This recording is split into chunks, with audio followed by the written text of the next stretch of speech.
glorificar Deus aqui na terra. Os anjos fazem isso, mas é outro departamento, é outra esfera. Na terra, só os homens, entendido homem e mulher, só a eles foi dado esse privilégio de louvar, glorificar e honrar a Deus conscientemente. A Bíblia diz que toda a criação louva a Deus, mas isso aí é outra história que a gente não entende. Como é que uma montanha louva a Deus, como é que o mar louva a Deus, mas está na Bíblia isso, então é. Agora, louvar conscientemente e proferir, proclamar essa louvação, só ao homem foi dado esse privilégio. Aí a gente não faz como a Bíblia manda. Então nosso Deus é soberano. Ele reina antes da fundação do mundo. A terra era sem forma e vazia e ele saiu organizando tudo. Criou o homem, formou o homem. Glória a Deus, então.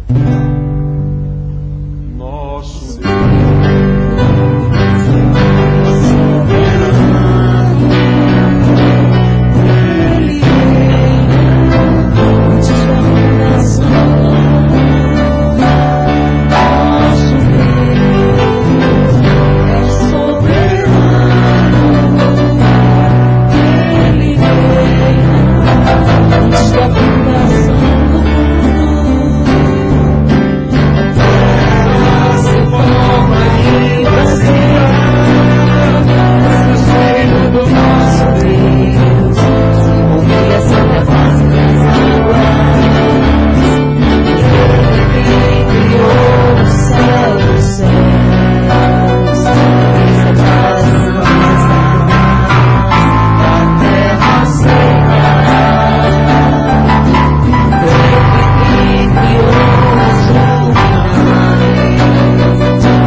Céu proclamam teu louvor. Tem um salmo dizendo isso, não é? Um dia proclama maravilha de Deus, outro dia à noite também. Toda a criação é para louvor da glória de Deus. Porque Jesus veio aqui, porque morreu. Normalmente, porque está escrito na Bíblia isso, a gente para se valorizar, não é porque Deus fez isso porque Ele nos amou, Deus amou o mundo de tal maneira que nós somos importantes. Não é não, irmãos. Tudo que Deus fez foi para o louvor da glória dEle, inclusive a nossa salvação. Aí a gente valoriza a nossa salvação por nós mesmos, querendo dar uma importância mais a nós do que ao próprio Deus, que foi quem providenciou tudo. Como está escrito, Paulo ensinando os irmãos a doutrina da salvação, então a gente acha que a gente, coitado de nós se não fosse Deus para Ele salvar. Não é não. Jesus veio aqui, morreu na cruz, foi para louvor da glória do Pai mesmo. Foi por nossa causa, para redimir toda a criação que Ele mesmo amaldiçoou lá em Adão. Aí, os seus eleitos Ele salva para continuarem proclamando essa salvação. Primeiro foi a lei, até chegar o Messias. Veio o Messias, ensinou, formou seus discípulos, que formaram a igreja para ela continuar proclamando essa salvação até Ele voltar de novo. Tudo para louvor da glória dEle. Nós somos só objeto do amor dEle e somos só agentes da proclamação dessa salvação. Só isso. Terra e céu proclamam o louvor, a maravilha, o poder, a glória, a majestade do Rei dos Reis, Senhor da vida e das riquezas insondáveis. É isso só mesmo, né?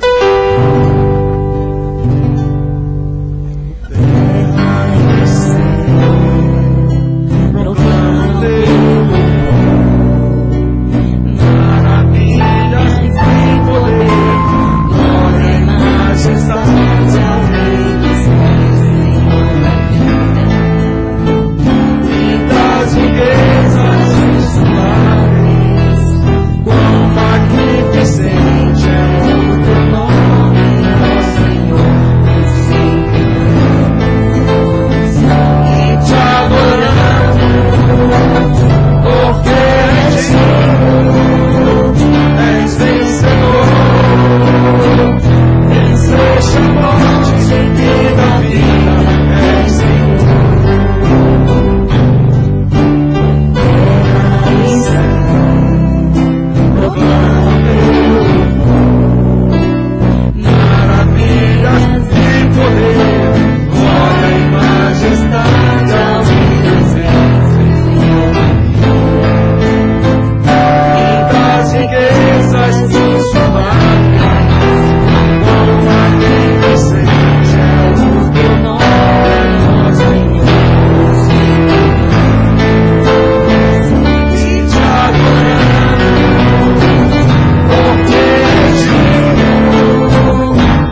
dignidade, que nós andamos na dignidade do Senhor, até que o Senhor volte em grande glória para buscar a igreja que o Pai lhe deu.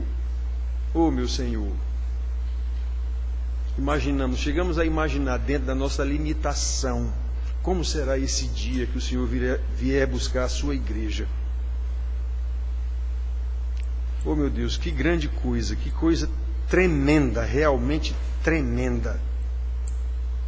Todos ali que o Senhor comprou da escravidão do pecado, da maldição da lei que o próprio Pai colocou, mas o próprio Pai também colocou o jeito de quebrar essa maldição para restaurar toda a sua criação, em especial os eleitos para proclamar essa maravilha, junto com os anjos, com todos os seres capazes, racionais, de dizer que o Senhor é o Rei dos Reis, é Senhor da vida, é Senhor de todas as coisas. Louvado seja o teu nome, meu Senhor. Louvado seja o teu nome. É pela glória do Senhor que nós estamos aqui. E é pela glória do Senhor que nós oramos. Amém. Então, irmãos, como eu disse para vocês, a gente ia... Antonino tinha me dito que estava com familiares em casa. E eu estudei, né, e preparei uma pregação com base no tema, como disse para vocês, do boletim, a fé que vence o medo, mas a prioridade hoje é do pastor Antonino. Então eu vou para ali também, pela graça de Deus, para ouvir. É interessante demais ouvir a pregação do Senhor pelo nosso velho pastor novo, Antonino. Então é muito bom ficar ali olhando e escutando. E o domingo, irmãos, eu tenho dito a alguns irmãos, e a Margarete sabe, o domingo a agonia que é para dormir.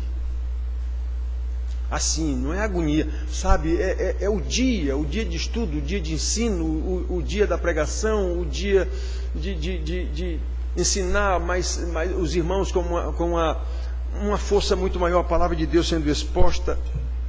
É extenuante. É extenuante. A gente chega em casa, na hora de dormir, eu pelo menos, fica passando tudo, sabe? E eu sempre me cobro, eu poderia ter estudado mais, se for o caso. Eu sempre me cobro. Que Deus nos abençoe, porque no dia que é o pastor Antonino que prega, eu fico aí, no banco, ouvindo a palavra do Senhor, que o seu servo preparou também, estudou em oração e preparou para a igreja do Senhor. E lembrem sempre, irmãos, se a cada domingo a mensagem que foi pregada aqui não acrescentar nada à sua vida, se essa palavra não fizer você subir mais um degrau, 2 degraus, ou o que o valha, em santificação, ou a mensagem é falsa, ou você não era nem para ter vindo aqui.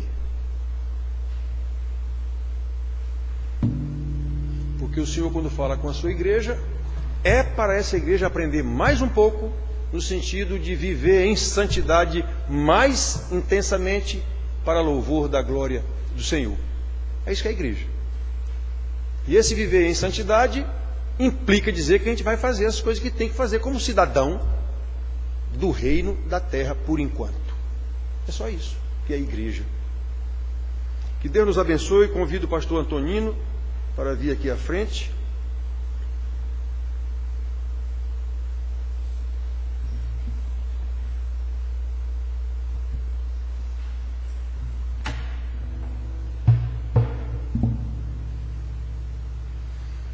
Meu bom e velho Antonino.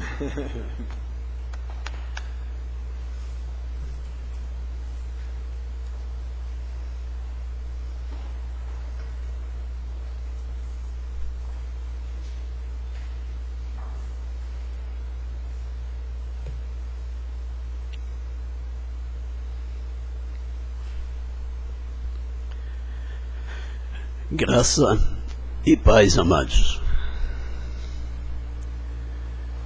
Eu havia preparado uma mensagem para domingo, Dia dos Pais. E de repente a nossa casa ficou cheia e eu sou muito festeiro. Eu tenho 3 aniversários e comemoro todos os 3. Então eu fico feliz quando tem uma data para comemorar.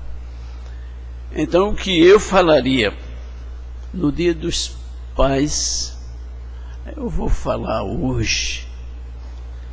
Porque é possível que o pai que esteja necessitando de ouvir essa palavra não estivesse aqui domingo, e hoje é possível que ele esteja. Então, eu gostaria primeiro que nós curvássemos a cabeça e orássemos ao Senhor. Oremos. Senhor nosso Deus, amado Pai que estás nos céus, nós te rendemos graça, nós te rendemos louvores, nós bendizemos o teu nome, por tudo quanto o Senhor é. E te agradecemos desde já, ó Pai, o privilégio de podermos compartilhar da tua palavra, e que ela seja bênção na vida de tantos quanto ouça. Derrama, Senhor, a graça, o poder do Espírito Santo, e prepara os nossos corações a partir do meu, para recebermos a tua palavra. E assim, ó Pai, em nome do Senhor Jesus, é que eu oro e te agradeço. Amém. Abramos a palavra de Deus em 2 Samuel capítulo 13,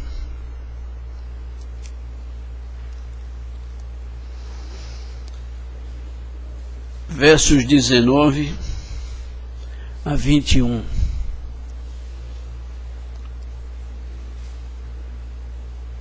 Diz a palavra do Senhor, a partir do verso 18. Trazia ela uma túnica talada de mangas compridas, porque assim se vestiam as donzelas filhas do rei. Mesmo assim, o servo a deitou fora e fechou a porta após ela. Então Tamar tomou cinza sobre a cabeça, rasgou a túnica talada de mangas compridas que trazia, pôs as mãos sobre a cabeça e se foi, andando e clamando. Absalão, seu irmão, lhe disse: Esteve Amnon, teu irmão, contigo? Ora, pois, minha irmã, cala-te, é teu irmão, não se angustie o teu coração por isso. Assim ficou Tamar e esteve desolada em casa de Absalão, seu irmão.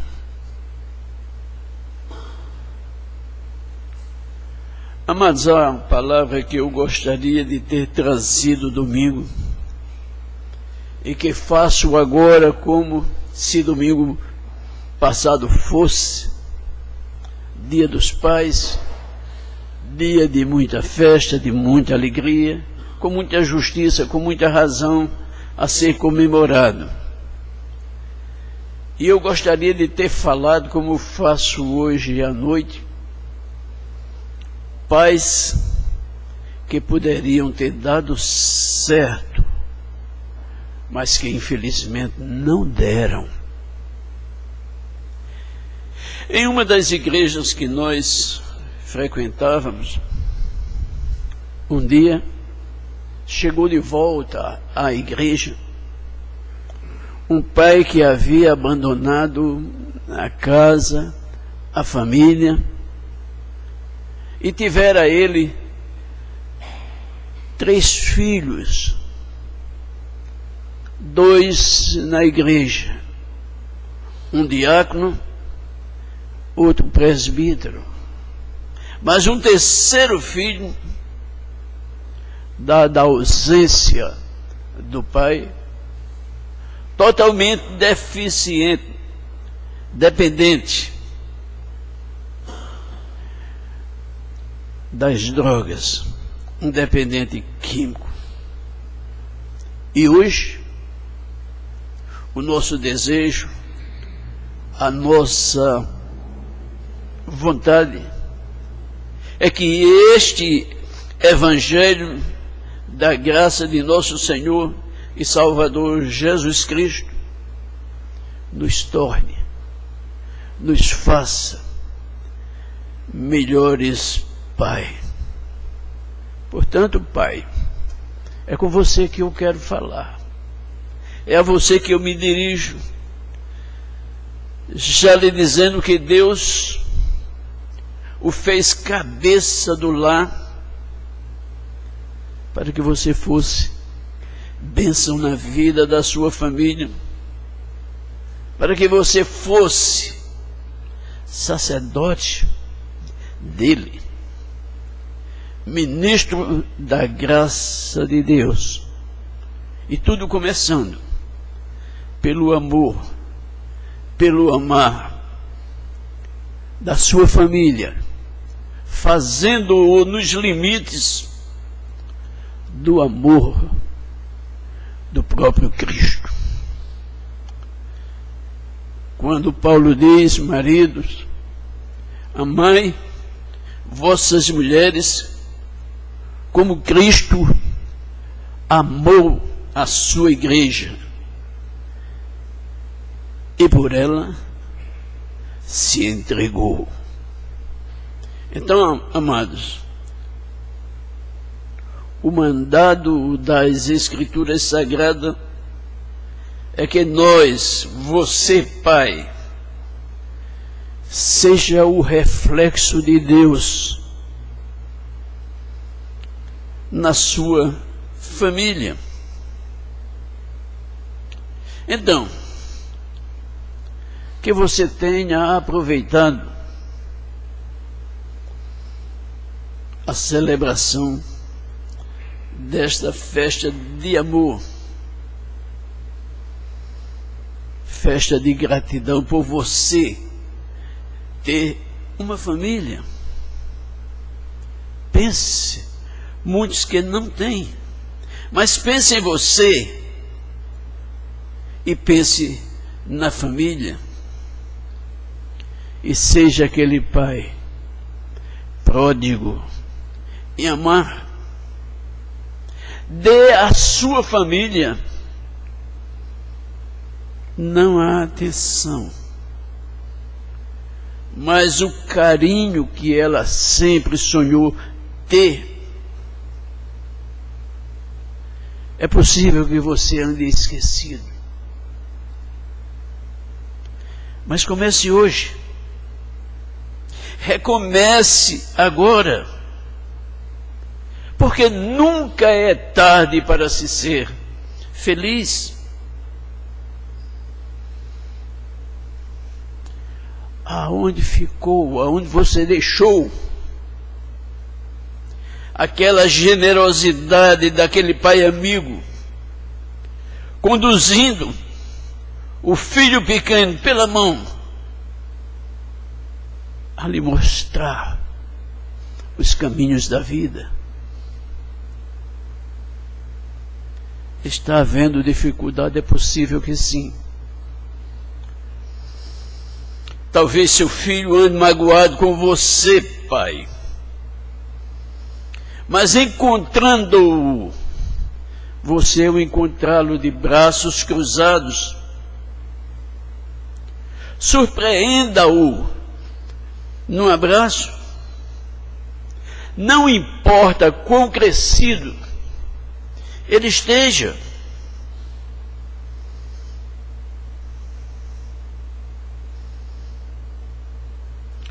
porque os nossos filhos,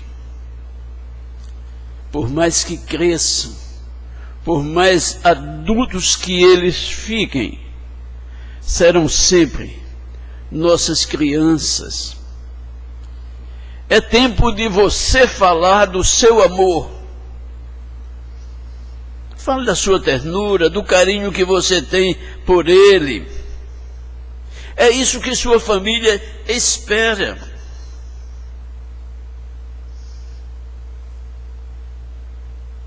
Sua família aguarda, anseia, espera isso de você.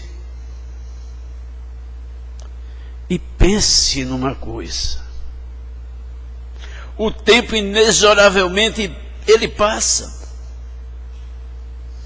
Seu filho cresce.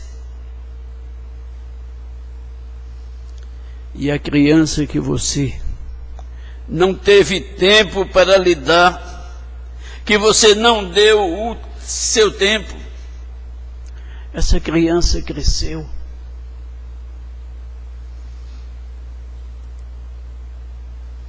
Essa garota cresceu. Esse seu filho quer ser pai, sua filha quer ser mãe. Que referência de pai você vai deixar? Lembre-se, a única herança que ele quer é a lembrança de um pai presente em sua vida. Eu não quero estragar, mas é possível que já o tenha feito. Eu não queria estragar a festa que foi o Dia dos Pais, ou a sua desculpa de não tê-la feito. Mas só tem uma coisa, pai. Não venha argumentar, mas eu sou pastor, eu sou presbítero, eu sou diácono, eu fui escolhido por Deus para servir a igreja, e a minha família tem somente que entender o meu chamado. Porque diz a palavra de Deus: quem não deixar a casa do pai e da mãe por amor de mim, não é digno de mim. Talvez eu lhe surpreenda, pai, mas permita-me contrariar esse seu santo raciocínio.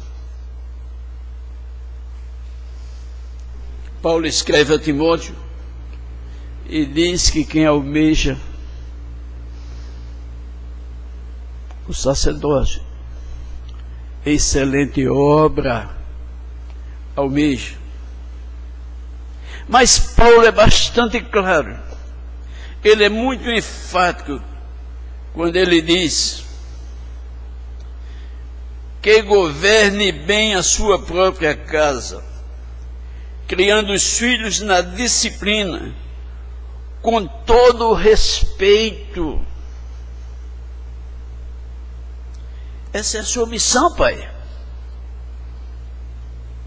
Porque Jerusalém, Judeia e Samaria, até os confins da terra, é o mesmo chamado dentro da mesma missão, dentro da mesma vocação. As Escrituras nos dão exemplo e nos mostram pais que tinham tudo para dar certo, mas que infelizmente não deram. Eles foram até vencedores nos seus ministérios, mas fracassaram no único quesito. Fracassaram como pais, negligenciando os valores da família. Eli,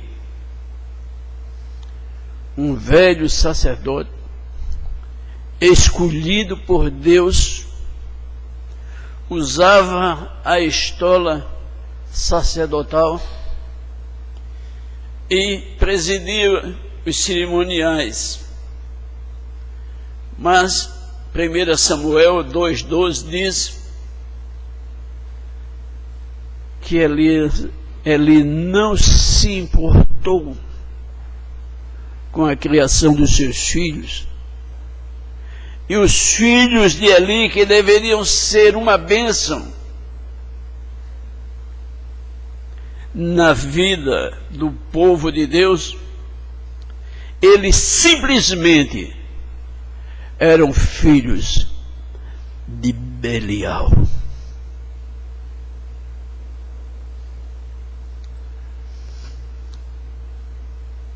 Eli se acomodou em exercer o seu ofício e se esqueceu completamente de cuidar dos seus filhos. Amados, cuidar bem dos nossos filhos é uma obrigação moral nossa diante de Deus e perante o mundo. E foi por isso, por não zelar, por não cuidar, por não tomar conta, por não dar o exemplo, por negligenciar os seus filhos, a sua família, Eli foi destruído por Deus e era sacerdote do Senhor. Samuel, criado no templo, assistia e conhecia Eli e seus filhos. Samuel era um homem extremamente culto e fiel à sua missão. Deus mesmo disse que levantaria um profeta singular, um homem que faria tudo segundo os propósitos do seu coração. E como homem, irmãos, Samuel foi zeloso no seu ministério profético, um homem culto e fiel à missão que Deus lhe colocara na mão. Como homem, ninguém foi mais honesto do que Samuel. Como juiz, ninguém mais justo. E como profeta, ninguém mais santo. A palavra de Deus diz que de todas as palavras ditas por Samuel, uma só não deixou de ser cumprida. Mas, amados, à semelhança de Eli, Samuel teve filhos e vira o exemplo do velho sacerdote. Em 1 Samuel 8, verso 3: porém seus filhos não andaram nos caminhos dele. Seus filhos eram corruptos, aceitavam subornos e perverteram o direito do pobre e da viúva. Amados, o que nos constrange é que Samuel teve tempo bastante para o seu ministério,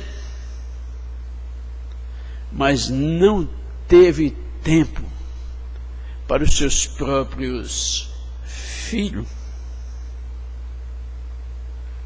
Samuel não dava para os filhos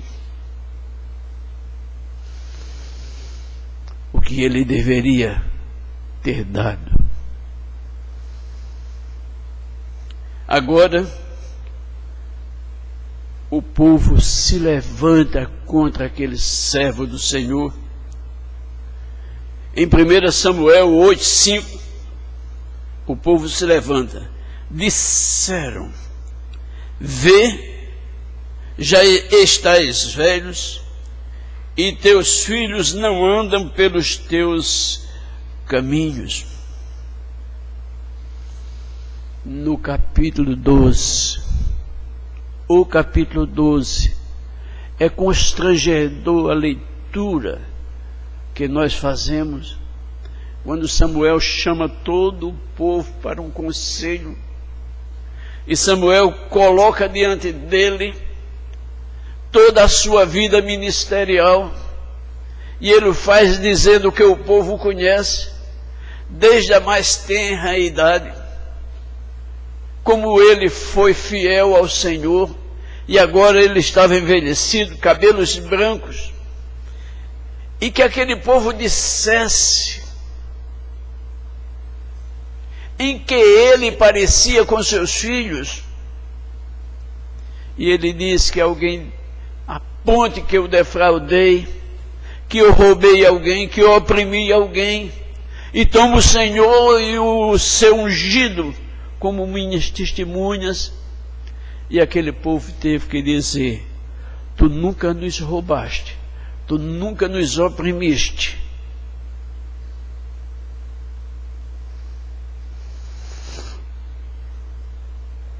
Amado, Samuel presta conta do seu ministério, e naquele momento vai sair de cena um homem cheio do Espírito Santo de Deus, que tinha tudo para dar certo como pai, mas que infelizmente não deu. Parto para os finalmente, trazendo à memória Davi, um homem segundo o coração de Deus, o rei mais poderoso da história de Israel. Não teve político igual a Davi. O próprio Deus disse a seu respeito: te dei dons como a nenhum outro homem, fiz o teu nome grande entre os grandes da terra. E não houve rei tão poderoso quanto Davi, nem antes e nem depois dele. Davi como rei foi insuperável, não teve igual. Um soldado vitorioso, provado nas batalhas.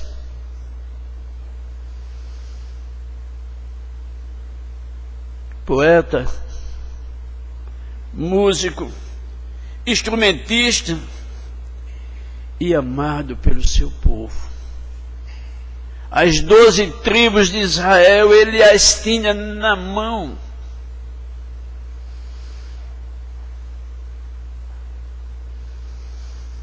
Ninguém jamais teve tanto poder político quanto Davi. Mas como pai, Davi foi o maior de todos os fracassos. Ele teve numerosos filhos, mas não lhes deu o seu tempo. Seus filhos brigavam entre si, disputavam o seu trono, disputavam as suas mulheres. E Davi sempre indiferente aos problemas da família. Ele não viu, não pressentiu a tragédia que se aproximava da sua família. Tamar, sua filha, fora desonrada pelo seu meio-irmão Aminon, que era filho de Davi, e que, após consumado o ato, a jogou na rua, a lamentar sua vergonha, sua dor. Absalão, seu irmão, esperou, aguardou o rei agir. Mas Davi cruzou os braços, não fez nada. Tão somente ignorou todo o sofrimento da filha. Davi não abriu a boca em seu favor e nem lhe deu, não lhe ofereceu o ombro amigo em que ela pudesse repousar da sua vergonha. Davi estava ocupado demais em reinar. Ele estava ocupado demais com a sua missão política. Absalão toma a irmã pela mão e faz exatamente o que o pai deveria ter feito e não o fez. Absalão foi decente. Absalão foi honesto. Absalão considerou a sua família. E ele leva a sua irmã, que sofria, que se lamentava, ele a leva para casa. Absalão não perdoa o irmão, nem tampouco ficou indiferente ao silêncio do palácio, e numa armadilha ele mata seu irmão e foge de Jerusalém. E lá no exílio, onde ele passara 3 anos, lá no exílio, nasce uma filha, a Absalão. E ele coloca o nome da filha de Tamar. Uma homenagem à irmã desacreditada. E um recado para o seu pai. O que Absalão estava dizendo e que Davi não entendeu. Absalão estava dizendo: eu não preciso de um rei na minha vida. O que eu quero é o pai que eu nunca tive. Passado 3 anos, Absalão está com saudade de casa. E ele quer voltar para casa. Mas ele não tem ligação com o pai.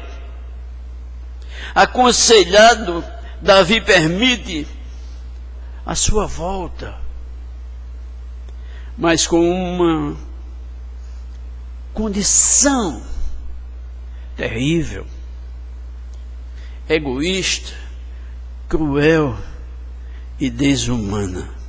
2 Samuel 14:24 registra as palavras de Davi: torne para a sua casa. Absalão tinha autorização para voltar para a sua casa, mas não veja a minha face. Cruel, desumano, inaceitável. Revoltado, Absalão se levanta em arma contra o rei, até que morre preso pelos cabelos em um arbusto, um arvoredo, e é morto pelos soldados fiéis a Davi. Davi agora recebe a notícia e pergunta pelo jovem Absalão. E quando soube da sua morte, Davi, agora o pai, e não o rei, chora a morte do seu filho. E ele diz: Absalão, Absalão, meu filho. Amados, tarde demais o pranto de um pai que teve todas as condições para dar certo, mas infelizmente não deu. Mas nem tudo é desgraça, nem tudo é miséria. No relato da palavra de Deus é que a palavra de Deus não esconde os defeitos, os pecados da vida do povo.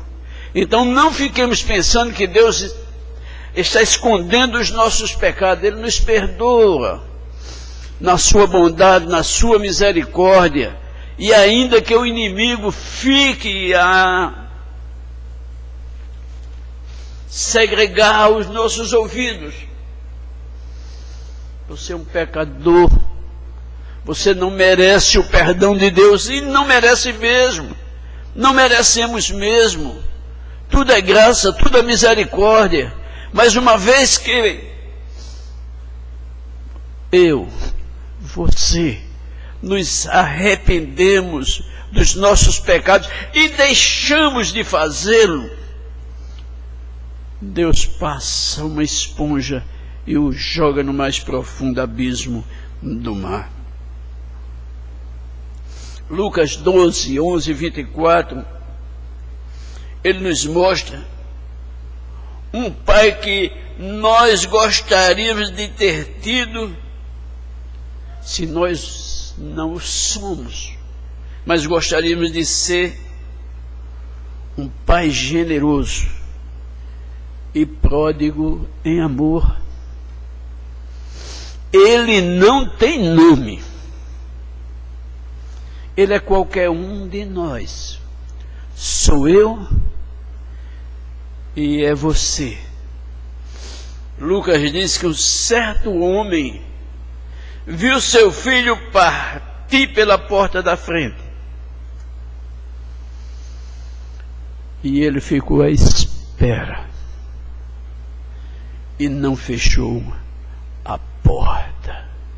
E quando o filho volta, e quando o filho chega arrependido dos atos que fizera, o filho vem de longe e começa a ensaiar um discurso, o discurso da volta, da humilhação, do rebaixamento. E aquele pai está na porta de casa e de longe ele vê